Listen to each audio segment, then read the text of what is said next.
It's late at night, June 13th, 1983, near Anchorage, Alaska. Here, we're at the edge of the world, in a cold, harsh place. But more and more people are trying to start their lives over, trying to make a fresh start. Workers, drug dealers, pimps. Everyone crosses paths in Anchorage, and everyone's trying to make it in their own way. That night, a truck driver is coming back from his shift. It's raining lightly, and he doesn't see many people on the road. Everyone's holed up at home, away from the cold or danger. But as he approaches a large empty lot filled with abandoned cars, he spots a silhouette. It's poorly lit by his headlights. It's hard to make out what it looks like. Maybe a deer or some other animal prowling around. So he squints and realizes it's something much more disturbing. It's a woman running at full speed and making big gestures at him. She's raising her arms as high as possible without separating them, as if she were tied up. Gripped by fear, the driver speeds up again. He wonders if he's not just falling into a trap. He just wants to get home after a long day of work, not end up in a horror movie. But as he goes a few meters, the woman lets out a scream, a shrill cry that only someone truly in distress could make. So he finally stops and opens the passenger door. He asks the woman what's wrong, and she manages to gasp out two chilling words. "He's going to kill me." This wasn't just another crime in a rough city. This was the beginning of a nightmare that would haunt Alaska for years to come. The hunter stalking this terrified woman was no ordinary criminal. He was a man no one would ever suspect, a pillar of the Anchorage community hiding a monstrous secret. Robert Hansen seemed like the last person you'd imagine as a killer. A respected bakery owner, known for his comforting treats, married, with children, a successful, well-integrated man in a city grappling with crime. But beneath this carefully crafted facade lay a darkness unfathomable. Hansen's path to becoming a monster began long before that night in 1983. Born in Iowa in 1939, his childhood was a crucible of torment. His Danish immigrant father was brutally strict, punishing the slightest deviation.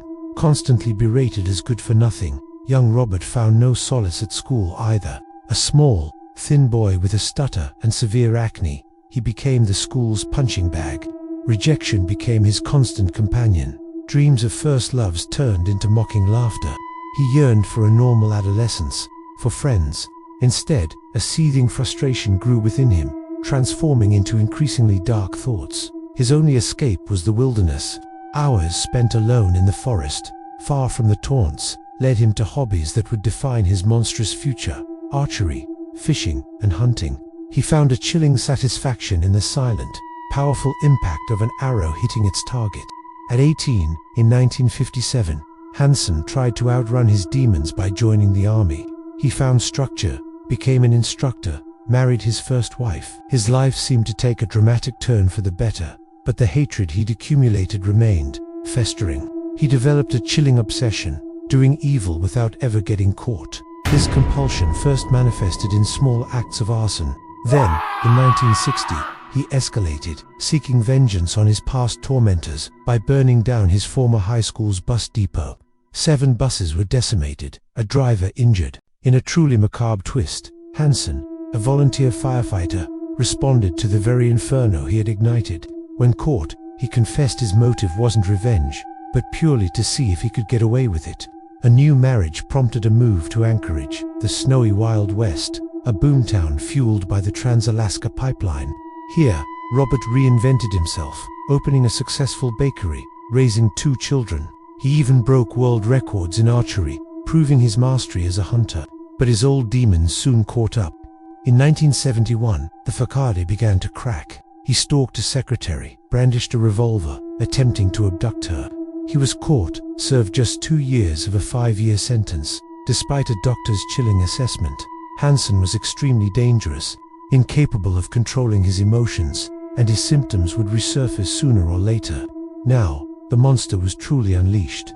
He began frequenting prostitutes, offering large sums of money, building trust, even inventing elaborate new identities. But his true intention was far more sinister. He would lure them into his car, drive them far from the city, lost in the middle of nowhere. There, he would produce a weapon, force them to comply. But then came Annie. She fought back, she screamed, she tried to flee. This defiance transformed her from a victim into prey.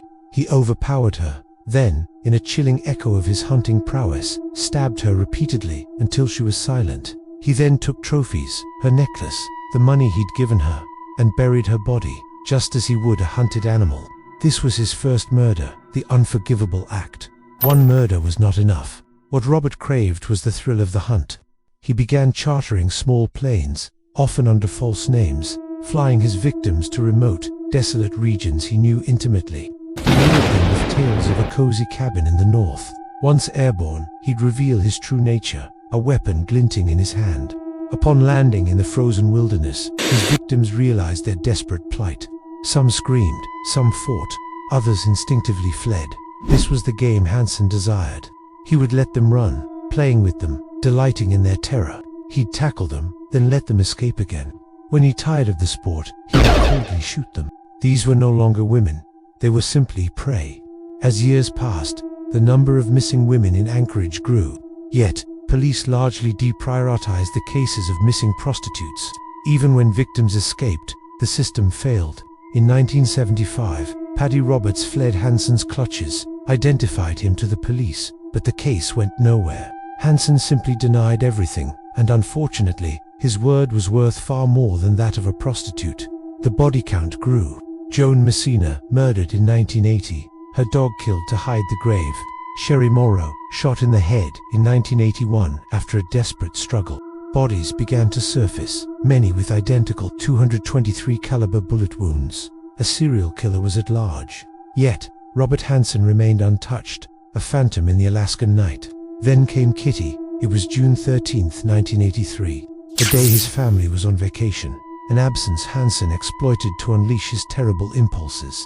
He invited Kitty back to his house, which, upon entry, revealed itself as a chilling hunter's lair. He forced her onto a bearskin rug, then tried to handcuff her. When she resisted, he pulled a gun, then chained her by the neck to a house post. After a night of unspeakable horror, as he dozed, Kitty scanned her surroundings, hunting trophies, women's clothes in a closet, and children's toys on the floor.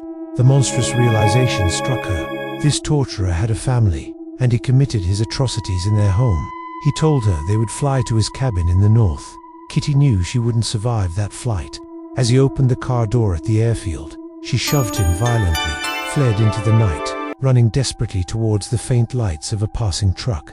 She screamed, she implored, and by a miracle, the truck stopped. Kitty was saved. Hansen, panicked, raced home, meticulously hiding his instruments of terror in secret attic caches. He called loyal friends, instructing them to provide him with an ironclad alibi. But Kitty finally found the courage. She went to the police, describing her aggressor with chilling precision. Among the mugshots, she pointed unhesitatingly to Robert Hansen. The police investigated, but Hansen, calm and confident, denied everything, offering his friends as alibis and even inviting officers to search his trophy-filled home. Due to a massive police system overhaul, Hansen's extensive criminal record had been lost. His word, as a respected community member, outweighed hers. The case was shelved. But Sergeant Glenn Floss had an unshakable feeling. He believed Kitty. He dug relentlessly, unearthing buried truths. He found a retired officer who confirmed Hansen's long, violent criminal history. Floss discovered Hansen had even filed a false insurance claim for stolen hunting trophies to buy his plane. With this damning new evidence, the search warrant was finally granted. For over 14 grueling hours, officers meticulously scoured Hansen's house. Floss, almost giving up hope, felt a hidden space behind a wall. It was there, they found it. The cage, a chilling collection, his favorite Mini-14 rifle, the exact 223 caliber weapon used in the murders. Aeronautical maps with meticulously marked flight paths coinciding with body recovery sites, and the ultimate trophies, jewelry and newspaper clippings detailing the disappearances of women in the region. Cornered, Hansen's lawyer negotiated a plea deal. Robert Hansen, the butcher-baker, agreed to plead guilty to the murders of 4 women in exchange for imprisonment in a federal prison. With nothing left to lose, Hansen finally cracked. He led police to 16 precise burial sites, remembering every detail with unsettling accuracy. He described his heinous acts not as murders, but as a summer project. He chillingly admitted he didn't feel it was that bad to kill prostitutes. On February 27, 1984, Robert Hansen was convicted.